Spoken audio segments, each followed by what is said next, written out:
Benedictines, we are the order that was founded by Saint Benedict of Nursia, who was born about the year 480 and died in 540 or so in Italy.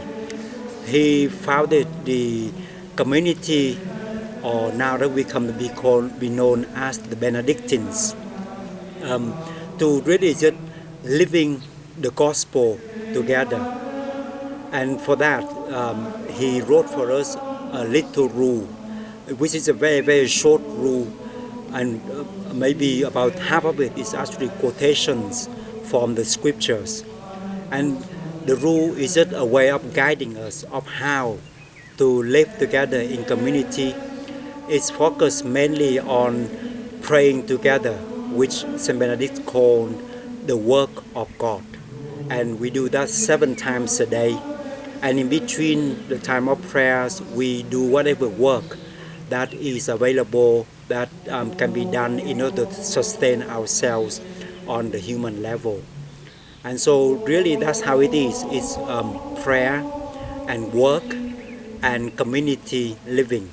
In other words, they are just like the 3 stones that you need in order to put any pot on for cooking. You need the 3 pillars in order to support a community life.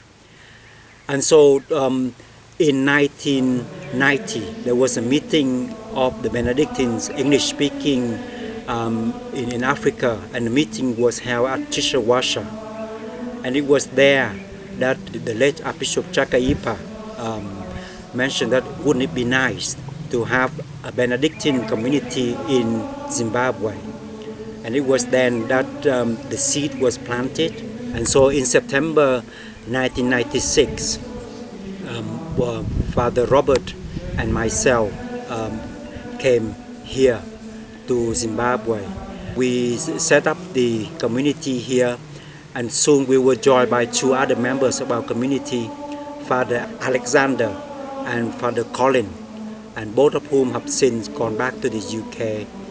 At one time we have 5 or 6 of us here. Our mission here in Zimbabwe is that we are not meant to involve in pastoral work, because specifically the Archbishop and the Bishop Conference would like us to establish a place where people, religious priests and the faithful would be able to come and just pray and just be quiet. And that's what we offer. That's our most fundamental and main work here in this monastery. And we invite anybody who would like to come and spend a few days, a weekend, a week, sometimes even a month, to make retreat here and also just to visit and to pray with us. Father Robert was elected as Abbot of Ampleforth, so he had to return to the UK to lead the community there. But before he left, he was very much involved in HIV and AIDS work as part of the CMRS here in Zimbabwe. He was on the health desk, and also he was an advisor of the Bishop Conference, especially in terms of relationship with the Vatican, in terms of the documentation concerning the protocol on the issues of abuse. In terms of young people coming to join us, we have several people in the past 10 years or so coming to make inquiries, but only one have managed to stay so far, and that is Brother Blessed Mavura. What attracted me to them was that they were like living the gospel as it is. So I invite young men to come and see, as Jesus says in the gospel, come and see and come and witness what the life is all about. We invite any young Catholic men who actually are interested in living together the gospel according to the rule of Saint Benedict to come and live with us for a short time, or just to come and talk about what it is that may help them in their vocation in the near future. So you may have noticed that we came here in September 1996, and so this coming September of 2021 is our silver jubilee of our presence here in Zimbabwe. So we hope and pray that bishops and the religious superiors may be able to come to join us for this